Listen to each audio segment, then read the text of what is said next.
இயேசுவில் பிரியமான சகோதர சகோதரிகளே, உங்கள் அனைவருக்கும் இயேசு கிறிஸ்து பிறப்பின் நல்வாழ்த்துக்கள். கிறிஸ்து பிறப்பு விழா உலகம் முழுவதும் மகிழ்ச்சியோடு கொண்டாடப்படும் ஒரு புனித நாளாகும்.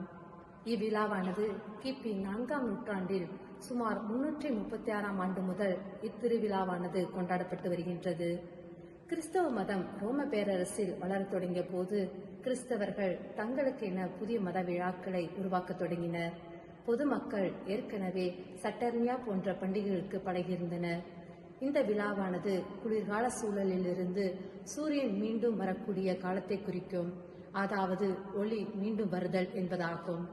இது சாதாரண மத விழா மட்டுமல்லாமல் அது ஒரு சமூக சமநிலையின் வெளிப்பாடாகவும் இருந்தது. நாம் எல்லோரும் கடவுளின் முன் சமம் என்ற எண்ணத்தை கொடுத்தது. மற்றும் கிமு 274 பேரரசர் ஒரேலியான் சோல் இன்வெக்டிவ்ஸ் அழியாத சூரியன் என்ற சூரிய கடவுளுக்கான புதிய பண்டிகையை டிசம்பர் 25 அன்று நிறுவினார். 4ஆம் நூற்றாண்டில் கிறிஸ்தவ மக்கள் இதே நாளில் கிறிஸ்து பிறப்பு விழாவை கொண்டாடத் தொடங்கினர். ஒவ்வொரு செயலுக்கு முன்பும் தயாரிப்பு என்பது மிகவும் அவசியம். உதாரணமாக, நிலத்தை பயிரிடும் போது அந்த நிலத்தை உழுது பண்படுத்தி அதன் பின்புதான் விதையை விதைக்கின்றோம். இது போன்று கருத்தரங்குகள், விழாக்கள் என்று ஒவ்வொன்றுக்கும் தயாரிப்பு அவசியமாகின்றது. நமது ஆண்டவர் இயேசு கிறிஸ்துவின் பிறப்பை தயாரிப்பதற்கும் திரு அவையானது 4 வாரங்களை திருவருகை காலமாக கொடுத்திருக்கின்றது. இந்த நாட்கள் அனைத்தும் நமது உள்ளங்களை தூய்மையாக்கி இயேசுவின் வரவை எதிர்நோக்கி ஆவலுடன் காத்திருப்பதற்காகத்தான். இயேசு பிறந்தது பெத்லகேமின் அமைதியான இரவில். இருளால் சூழ்ந்த உலகில் ஒரு சிறிய ஒளி பிரகாசித்தது. அந்த ஒளியே இன்று வரை உலகத்திற்கு நம்பிக்கையின் தீபமாக விளங்குகின்றது. இயேசு கிறிஸ்துவின் பிறப்பு வெறும் ஒரு வரலாற்று நிகழ்வல்ல, அது மனித வரலாற்றையே மாற்றிய நிகழ்வாகும். இறைவன் மனிதனாக வந்த நாள். இயேசு பிறந்தது ஒரு எளிய மாட்டுத் தொட்டிலில். அது நமக்கு சொல்லும் செய்தி, அன்பும் தாழ்மையும் தான் நம்மை இறைவனிடம் நெருக்கமாக்கும். அந்த புனிதமான இரவில் வானதூதர்கள் பாடினார்கள். லூகாஸ் நற்செய்தி 2:13-14 உன்னதத்தில் கடவுளுக்கு மாட்சியுரித்தாகுக, உலகில் அவருக்கு உகந்தோருக்கு அமைதி உண்டாகுக. இயேசு கிறிஸ்து இவ்வுலகிற்கு அமைதியை விதைக்கவும் அன்பை வளர்க்கவும் வந்தார்.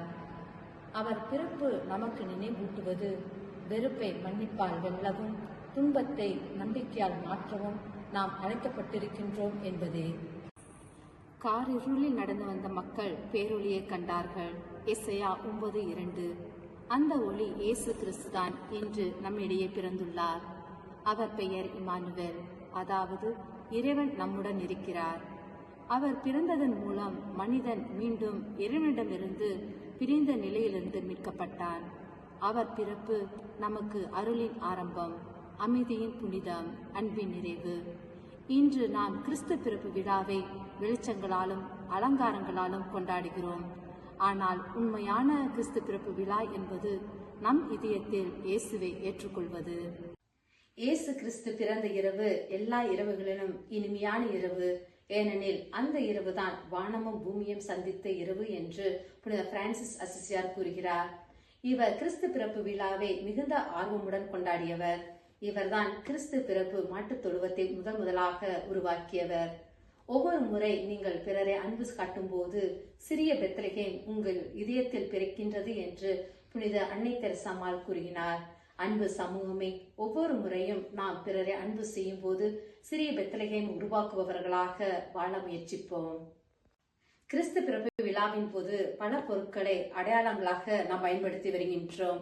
உதாரணமாக நட்சத்திரம் குழந்தை இயேசுவை நோக்கி வழிகாட்டிய ஒளி நம் வாழ்க்கையிலும் நன்மையின் பாதையை காட்டும் வழியாக இருக்கட்டும்.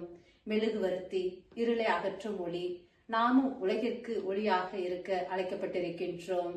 கிறிஸ்துமஸ் மரம் எப்போதும் பசுமையாக இருக்கும் நம்பிக்கையின் சின்னம். சாண்டா கிளாஸ் தன்னலமற்ற அன்பும் பரிசுகளை கொடுக்கும் போது உள்ள மகிழ்ச்சியும் எடுத்து காட்டுகின்றது.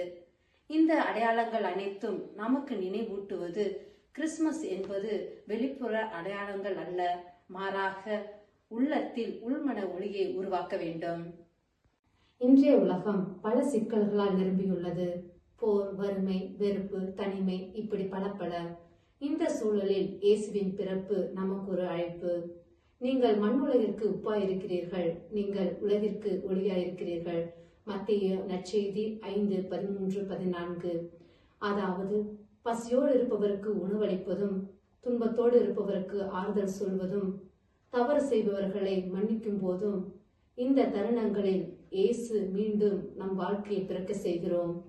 ஆம் அன்பு சமூகமே, ஒவ்வொரு முறையும் நாம் ஒருவரை அன்பு செய்யும் போதும், ஒரு துன்புறும் மனிதனுக்கு உதவும் போதும், ஒரு தவறை மன்னிக்கும் போதும், அந்த நேரத்தில் இயேசு நம் இதயத்தில் பிறக்கிறார். இன்றைய நாளில் கிறிஸ்துவின் உண்மையான செய்தி, ஒருவருக்கொருவர் அன்பு காட்டுங்கள், துன்புறுவோருக்கு உதவுங்கள், கோபம், பொறாமை, சண்டை போன்றவற்றை விட்டு விலகுங்கள். இயேசு பிறந்தார், அன்பு பிறந்தது. அன்பு பிறந்ததால் மனிதன் மீண்டும் நம்பிக்கையுடன் வாழ முடிகிறது. இன்று நாம் கிறிஸ்து பிறப்பு விழாவை கொண்டாடும் போது, அன்று அந்த இரவில் பெத்லகேமில் நிலவிய அமைதியும், அந்த இடையர்களில் இருந்த தாழ்ச்சியும், அந்த தூதர்களின் பாடல்களும் நம் வாழ்க்கையில் பிரதிபலிக்கட்டும். நம் குடும்பங்களில் அமைதி பிறக்கட்டும். நம் சமூகத்தில் அன்பு மலரட்டும். நம் இதயங்களில் இயேசு மீண்டும் பிறக்கட்டும்.